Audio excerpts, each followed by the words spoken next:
श्री गणेशाय नमः। ओम नमः शिवाय। आइए इस एपिसोड में हम शिव महापुराण के महात्म्य का 7वां अध्याय का पाठ करेंगे। अथ सप्तमो अध्याय, श्रोताओं के पालन करने योग्य नियमों का वर्णन। शौनक जी बोले, हे शिव भक्तों में श्रेष्ठ महाबुद्धिमान शौनक जी, आप धन्य हैं जो कि आपने यह अद्भुत एवं कल्याणकारिणी कथा हमें सुनाई।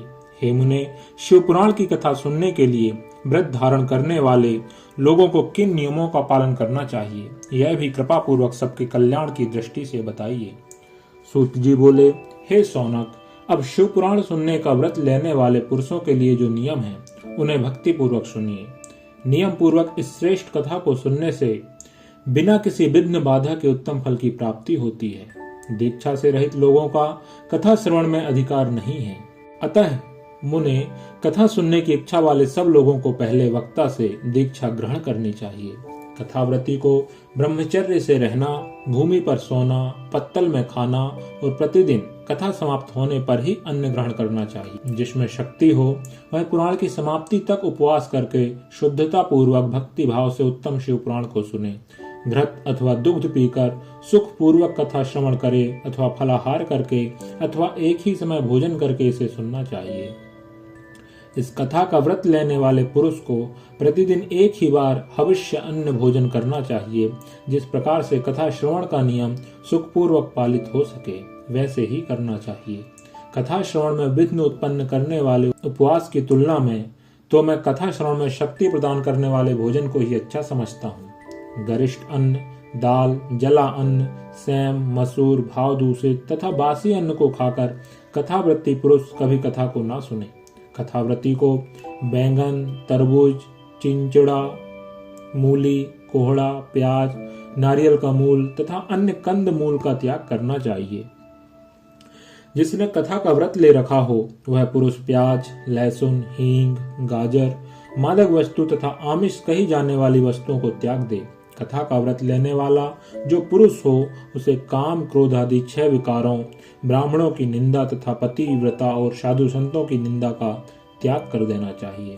कथा श्रवण का व्रत धारण करने वाला व्यक्ति रजस्वला स्त्री को न देखे, पतित मनुष्यों को कथा की बात न सुनाए, ब्राह्मणों से द्वेष रखने वालों और वेद बहिष्कृत मनुष्यों के साथ संभाषण न करे। कथावृत्ति पुरुष प्रतिदिन सत्य, सोच, दया, मौन, सरलता, विनय तथा मन की उदारता इन सद्गुणों को सदा अपनाए रहे। श्रोता निष्काम हो या सकाम वह नियम पूर्वक कथा सुने। सकाम पुरुष अपनी अभीष्ट कामना को प्राप्त करता है और निष्काम पुरुष मोक्ष पा लेता है। दरिद्र, क्षय का रोगी, पापी, भाग्यहीन तथा संतान रहित पुरुष भी इस उत्तम कथा को जरूर सुने। काकवंध्या आदि जो 7 प्रकार की दुष्टा स्त्रियां हैं तथा जिस स्त्री का गर्भ गिर जाता हो उन सभी को शिव पुराण की उत्तम कथा सुननी चाहिए। हे मुने, स्त्री हो या पुरुष सबको यत्न पूर्वक विधि विधान से शिव पुराण की उत्तम कथा सुननी चाहिए। इस शिव पुराण के कथा पारायण के दिनों को अत्यंत उत्तम और करोड़ों यज्ञों के समान पवित्र मानना चाहिए। इन श्रेष्ठ दिनों में विधि पूर्वक जो थोड़ी सी भी वस्तु दान की जाती है उसका अक्षय फल मिलता है। इस प्रकार व्रत धारण करके इस परम श्रेष्ठ कथा का श्रवण करके आनंद पूर्वक श्रीमान पुरुषों को इसका उद्यापन करना चाहिए। इसके उद्यापन की विधि शिव चतुर्दशी के उद्यापन के समान है। अतः यहाँ बताए गए फल की आकांक्षा वाले धनाढ्य लोगों को उसी प्रकार से उद्यापन करना चाहिए। अल्प वित्त वाले भक्तों के लिए प्रायः उद्यापन की आवश्यकता नहीं, वे तो कथा श्रवण मात्र से पवित्र हो जाते हैं। शिव जी के निष्काम भक्त तो शिव स्वरूप ही होते हैं।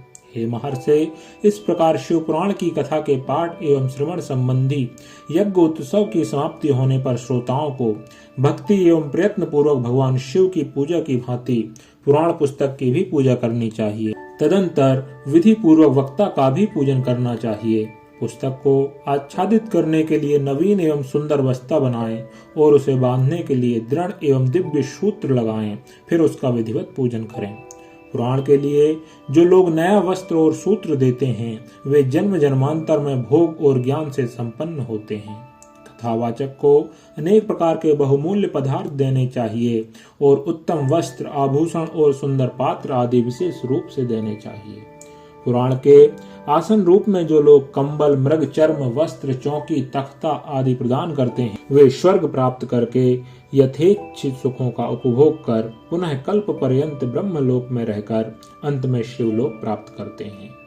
मुनि श्रेष्ठ, इस प्रकार महान उत्सव के साथ पुस्तक और वक्ता की विधिवत पूजा करके वक्ता की सहायता के लिए स्थापित किए गए पंडित का भी उसी के अनुसार उससे कुछ ही कम धन आदि के द्वारा सत्कार करें। वहां आए हुए ब्राह्मणों को अन्न, धन आदि का दान करें। साथ ही गीत, वाद्य और नृत्य आदि के द्वारा महान उत्सव करें।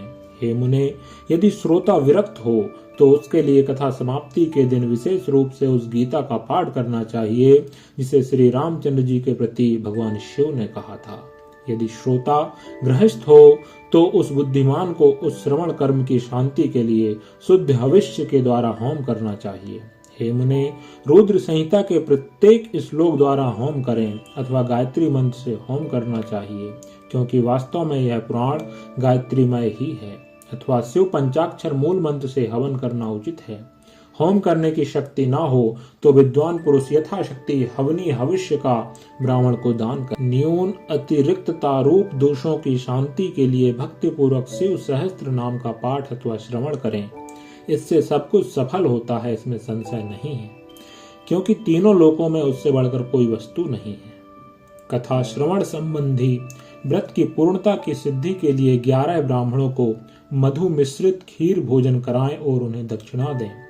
मुने, यदि शक्ति हो तो 3 पल अर्थात 12 तोला सोने का एक सुंदर सिंहासन बनवाएं और उस पर उत्तम अक्षरों में लिखी अथवा लिखाई हुई शिव पुराण की पुस्तक विधि पूर्वक स्थापित करें। तत्पश्चात पुरुष आवाहन आदि विविध उपचारों से उसकी पूजा करके दक्षिणा चढ़ाएं।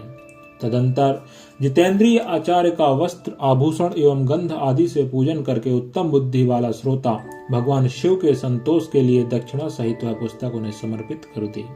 हे शौनक, इस पुराण के उस दान के प्रभाव से भगवान शिव का अनुग्रह पाकर पुरुष भवबंधन से मुक्त हो जाता है। इस प्रकार विधि विधान का पालन करने पर श्री संपन्न शिव पुराण संपूर्ण फल को देने वाला तथा भोग और मोक्ष का दाता होता है। हे मुने, मैंने आपको शिव पुराण का यह सारा महात्म्य जो संपूर्ण अभीष्ट को देने वाला है बता दिया। अब और क्या सुनना चाहते हैं? श्री संपन्न शिव पुराण समस्त पुराणों का तिलक स्वरूप माना गया है। यह भगवान शिव को अत्यंत प्रिय, रमणीय तथा भव रोग का निवारण करने वाला है। जो सदा भगवान विश्वनाथ का ध्यान करते हैं, जिनकी वाणी शिव के गुणों की स्तुति करती है और जिनके दोनों कान उनकी कथा सुनते हैं, इस जीव जगत में उन्हीं का जन्म लेना सफल है। वे निश्चय ही संसार सागर से पार हो जाते हैं। भिन्न भिन्न प्रकार के समस्त गुण जिनके सच्चिदानंदमय स्वरूप का कभी स्पर्श नहीं करते, जो अपनी महिमा से जगत के बाहर और भीतर वाणी एवं मनोवृत्ति रूप में प्रकाशित होते हैं, उन अनंत आनंद घन रूप परम शिव की मैं शरण लेता हूँ।